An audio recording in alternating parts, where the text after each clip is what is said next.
लक्ष्मी आए सदा कृपा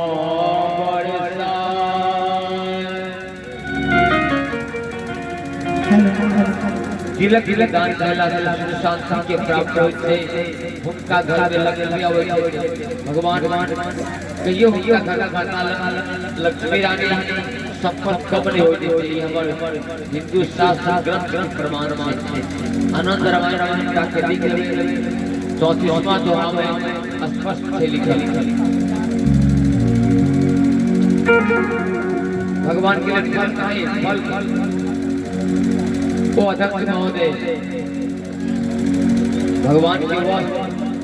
धोती कहाँ थी धोती फल फल सरकार आज तिलक चढ़ता राखू